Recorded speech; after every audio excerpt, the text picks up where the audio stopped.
Hey everyone, I'm Tom Brown. I'm Executive Director here at Brewers Science and Operations. I started with the company in '93 after I graduated from UMR or Missouri S&T, and my degree was engineering management.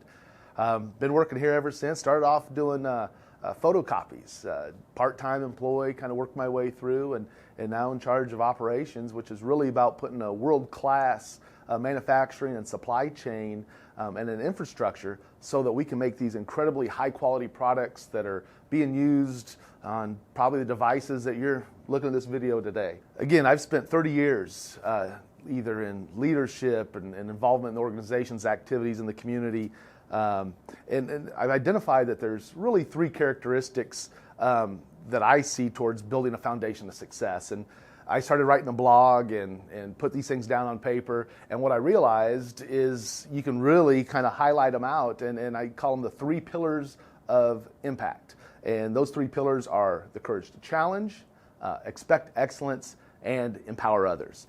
Now, there's an author called Liz Wiseman, and she wrote these great books. One of them is called Multipliers, and the other one's called Impact Players. Highly recommend you take a look at them because I think those are things that can help you out in work and school and life, and they're just good things to know about. Indirectly, I've been talking about these things when we hire employees.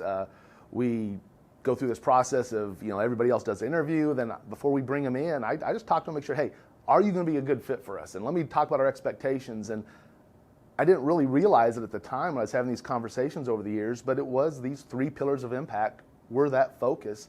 And I would just challenge them, hey, if you can't participate in this and be part of this, then honestly, you're probably not a great fit. And it's because you need to be a special person to grow, and we need leaders. And so that's kind of how we're going to move forward. So going forward, we're going to talk about these three pillars. The first one we're going to talk about is courage to challenge.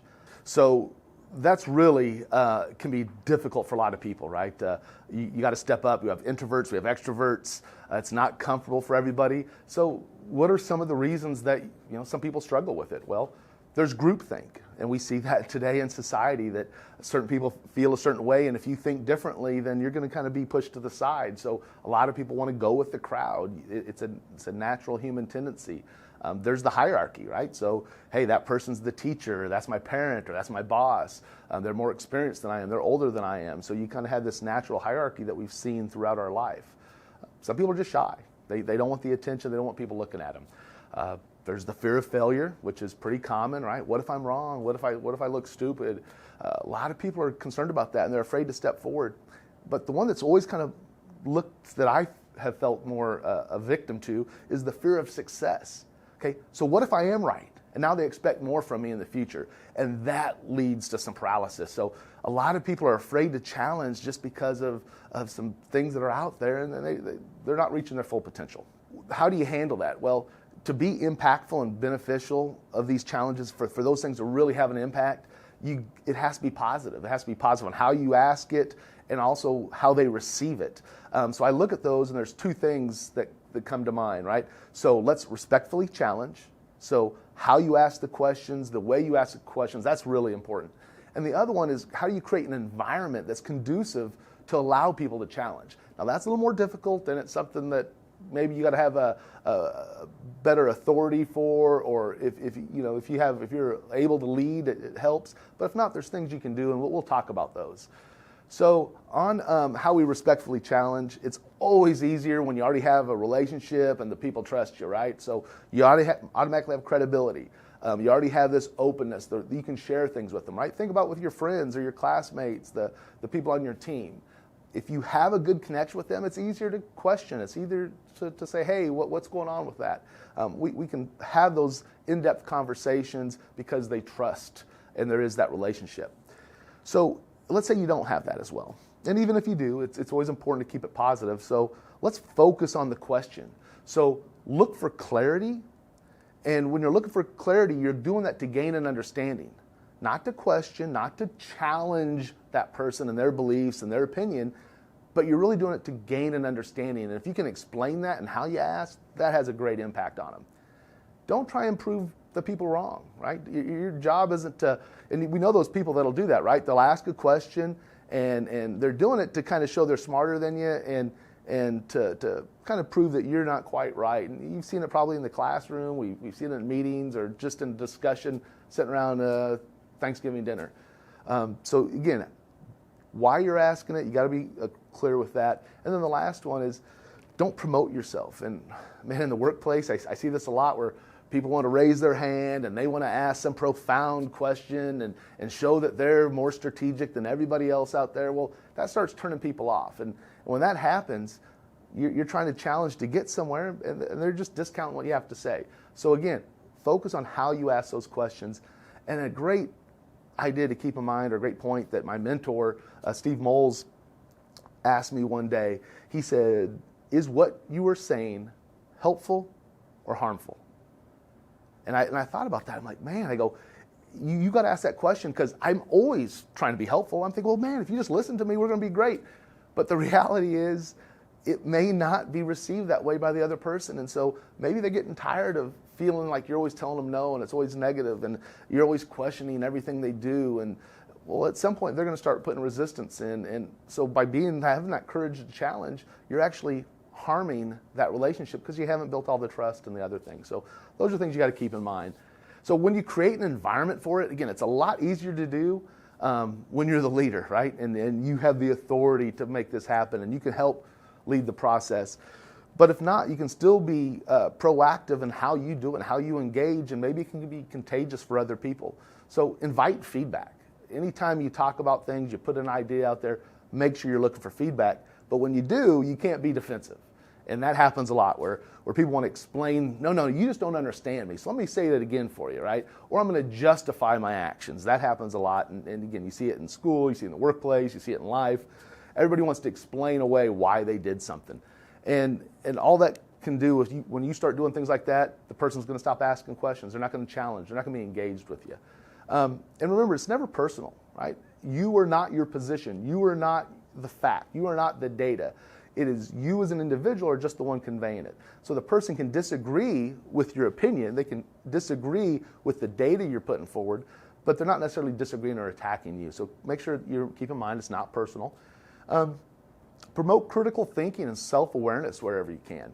We do things at work like the DISC profile, where, are you a driver? Are you inspire? Are you a sensing person? Are you a critical thinker? Or the Myers-Briggs. And those personality profiles really help you have empathy for what the other people are thinking and how they're engaging. And then you can find those people that look at things a certain way, and then you can start asking those questions kind of down that path that fits in their wheelhouse. You got to thank people. You got to be appreciative, and you got to encourage that feedback. So again, when you do things like that and you recognize people for asking the question, for challenging, and again, you're making that environment conducive for people to challenge, you show that what they have to say is important, and you're making them part of the team, right? You're engaging them, and they're going to want to be part of that. So then going on to the looking at the pillar, again, I always have this philosophy of, hey, let's be better today than we were yesterday, right? So I'm a big continuous improvement fan. We'll talk later in there about that in the Kaizen events, or what we call Waste Watchers, and that'll be in another episode. But, you always have those people that say, hey, well, we haven't done this before. This isn't how we always do it, right? So you have those people that are always going to resist it. Hey, do you know how long I've been here, right? So you start challenging the old folks. They're going to say, oh, heck no, young person, you don't know what's going on. Or, hey, because I said, right? So all you guys have the parents that have told you that one. Well, because I said so. So, yeah, those things are difficult. So if you let those stop you, you're not going to be improving. So we had an experience at work where we had some data that was presented, and it was showing that we had some problems with some of our products, and we couldn't resolve it. And this issue kept just building just week after week. And so I finally got involved. It was a big deal. We're bringing in all of management to look at this, and the data just didn't make sense. There was no logic. And for those that are in school, you got, if A equals B and B equals C, well, A has to equal C. That's how I think of things. I'm not an expert in the technology field, but I am a logic guy, and it just wouldn't make sense. So every week I'd kind of bring it up in the meeting and say, hey, I'm questioning the data. The data doesn't seem right, and people were getting frustrated. They didn't like the challenge. No, we're right. We are right. Finally, they had enough, and they're going to shut me up. So they, instead of looking at the presentation that's kept getting presented every week, They went back to the actual data, right? So we call that peeling the onion. You dig a little bit deeper. And sure enough, the original data set was named differently in the presentation. So we've been operating off bad data from the get-go. We made decisions, we were going down pathways, we spent all this time testing because nobody questioned the fact that it didn't make sense. And you got to do that. So imagine you're a kid and your first day of school, somebody calls you by the wrong name. They call me Tim instead of Tom. And now that sticks, right? And the next thing you know, the teacher has on the seating chart, Tim's in this spot. And you're like, okay, my name's Tom. She goes, no, it's Tim, because here you go, I can look at the seating chart and there's your name, Tim. And then what if you never speak up, right? From then on, I'm going to be Tim. So again, got to have that courage to challenge. People may be independent on that. They may not have a full grasp of the situation, but you got to have that courage to challenge. So courage to challenge is the first pillar of impact. And it is the first step in really building that foundation of success. So the next video, we're going to talk about the second pillar, which is expect excellence.